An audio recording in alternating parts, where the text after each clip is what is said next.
bring in from the White House Press Secretary Sarah Sanders. Sarah, good morning to you. Good morning. Good morning. Good morning. Okay, so what's going on with the president and Iran? Look, the president's been clear from the beginning, since the first day he took office, and even before, that nuclear proliferation was something that he was not going to tolerate, something he would aggressively stand up and talk about. And he's certainly not going to listen to aggressive leaders from other countries and their empty threats against America. And he's going to stand up and make sure that we're protecting Americans and certainly protect the world from nuclear proliferation. It's something he takes seriously, and he's going to continue to be tough on this topic. Sarah, what kind of a threat from Iran would allow our president to respond, and what kind of a response would that be? Well, as you know, we're never going to broadcast what actions the president may or may not take, or what specific actions is going to prompt him to take things a step further. But you can be rest assured he takes this process extremely seriously. He's monitoring and watching the actions of Iran, and if needed, he will take what steps are necessary to protect people in this country and certainly to protect the world from nuclear proliferation. Sarah, we've been on the couch the entire morning, so we have not necessarily seen this because we're not watching other media. But you can be sure mainstream media is going to attack the president for his all-caps tweet saying he's inciting a problem with Iran. What's the president's response to that?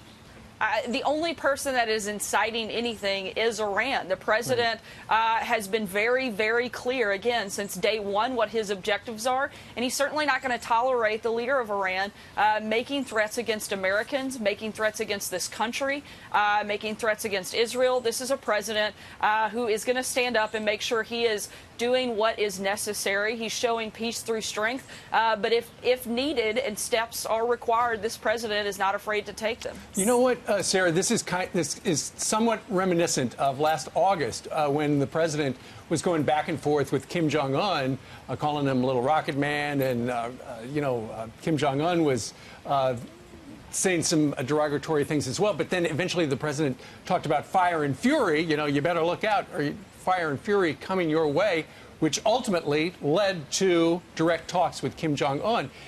Is that part of the game? Is that part of the equation? Maybe, this tough talk will lead to some sort of agreement?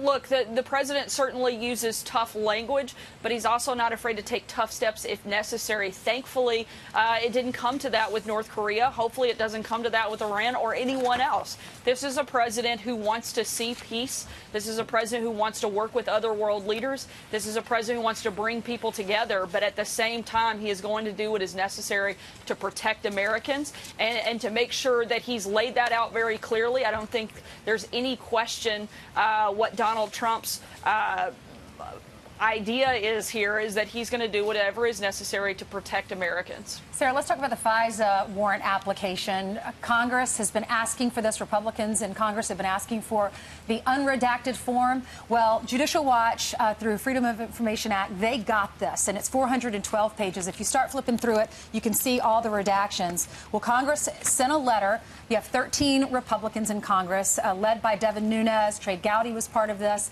And they sent a letter on June 14th to the president saying, can you please get the unredacted FISA application? We want to see what it all says. And they have the ability to do that. We as Americans can't, but they have confidentiality status where they're able to look at it all. Do you think the president's going to get involved? Will he demand from the DOJ, look, you need to hand this over to Congress? Look, the president wants transparency in this process. I think what you can see, even just from the information that has been released, is that the president's been right out all along, that this is a total waste of time and certainly a waste of taxpayer money. His campaign had nothing to do with Russia, but had everything to do with a great message to defeat Hillary Clinton. And that's exactly what that campaign was focused on. And that's exactly what this president has done since he got into office. And I think we'd all be a lot better off if we could get this out of the way, and that Congress and the special counsel could come to the same conclusion that the rest of America has, that this is a hoax and a waste of time, and let's move on and focus on some of the big problems and big challenges we actually have to face as a country. Well, has he not asked for it because he just doesn't want to get involved? Look, that remains to be seen, but the president would like this to operate independent of him, but he certainly has asked for the Department of Justice to be transparent in this process. And if there are questions, which clearly there remain to be some, we hope that they'll step up and help answer those questions. I want to get to something that's right up my sleeve, because I'm the one that Fox and Friends sends out to do the stories on Made in America products. The White House is going to show off Made in America products at the White House today. This is a great thing that you guys do. It's an incredible event. Hopefully the weather will get a little more cooperative throughout the day, because I know there's some big products that will be out on the South Lawn later this afternoon. But it's a great moment for our country. You get to see some of the greatest products that the world has to offer that are made right here in America. It's another reminder of the president's focus on American workers, the American economy, and creating American jobs. And this is going to be a great event and a great showcase. It's something we did last year, and we're really excited about seeing all the great products from all 50 states again here this year. That's right. I just got an email from my friend Tim Tyler, who works for Viking Range. They build them down in Mississippi. They said they're going to have a Viking range there. Do you imagine the president's going to get a lot of feedback regarding the tariffs and trade talk?